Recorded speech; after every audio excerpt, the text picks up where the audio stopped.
Major General AK Siwach, who's also a defense expert and joining us on this newscast as well. Mr. Siwach, if you heard what Pathikrit had to say, he's made some very valid points over there. And the question that I posed to him is something that I'll again pose to you as well, which is about the strategic autonomy that India and France share together. Can that idea of strategic autonomy that is maintained by both the heads of state take this relationship forward, especially when it comes to that much needed security and strategic partnership in the Indo-Pacific? As Pathikrit was rightly pointing out, France perhaps also feels left out. So it's not just India expecting impetus from France, but it could very well be a two-way street for India and France as well. Absolutely. There's no doubt. India and France are a strategic partner, and they both need to play a role in Indo-Pacific, because everyone knows that it is China which is becoming aggressive and assertive. And as far as France is concerned, their interest in Indo-Pacific is huge.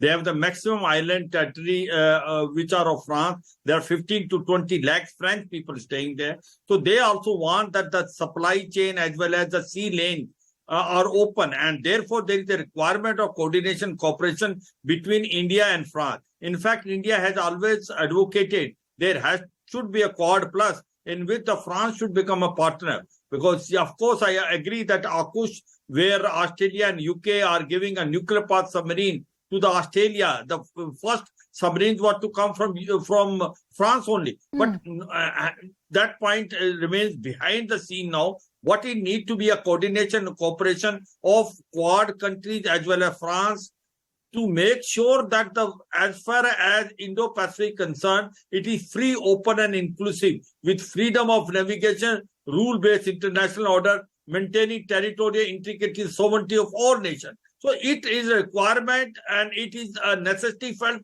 by both the countries. And as far as India and France are concerned, we are slightly different. See, very correctly brought out, as far as India is concerned, we enjoy a strategic autonomy. We are not having a military alliance with anyone. We are neither with US, we are neither with Russia. But yet we are a strategic partner of both of them. We have the country which basically has not commented anything adversely against India is France. France also understands that especially in Russia-Ukraine war, India has got its own position. But notwithstanding, India is the only country where Prime Minister Modi could look into the eyes of Putin and can tell him that this is not an era of war and peace and tranquility should prevail. So overall, I'd say that India and France are the joint partner in Indo-Pacific, and also the weapon system which we are taking from France.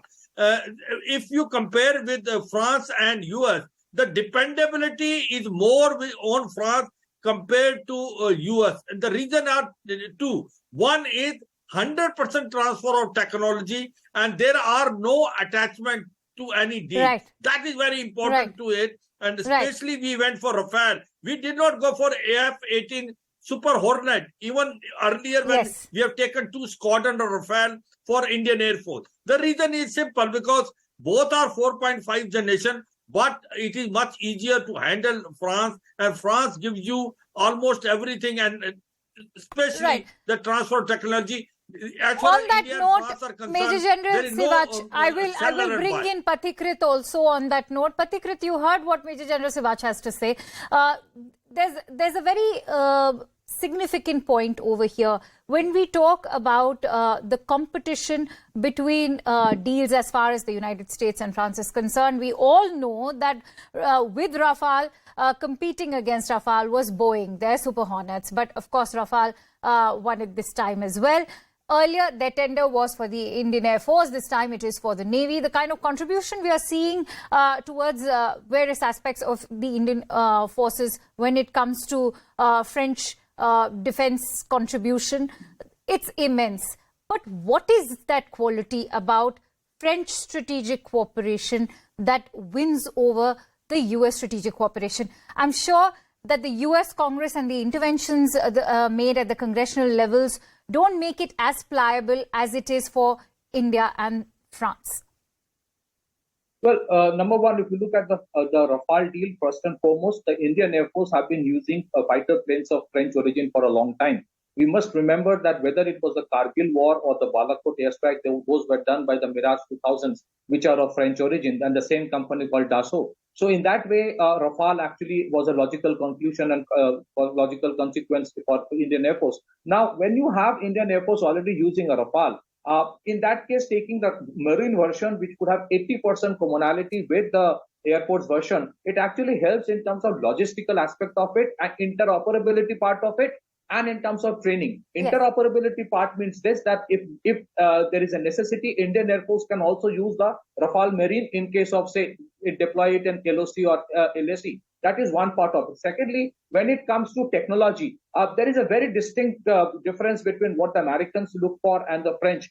Americans have something called the end user monitoring agreement, which means even when they sell you the hardware, critical offensive hardware, they would try to keep an eye on where you use. They would prefer you not to use it against any of their own allies. India has been very reluctant to sign the end using monitoring agreement with the Americans. France doesn't have any qualms like that. They actually sell you a weapon system. That's it. You can use anywhere you want. They will not say anything about it. So that is one part which is very, very distinct and different from what the Americans have done in terms of strategic relationship. Last but not the least, we must remember that we had a legacy of 30-40 years. All right, let's quickly listen to what the French president has to say.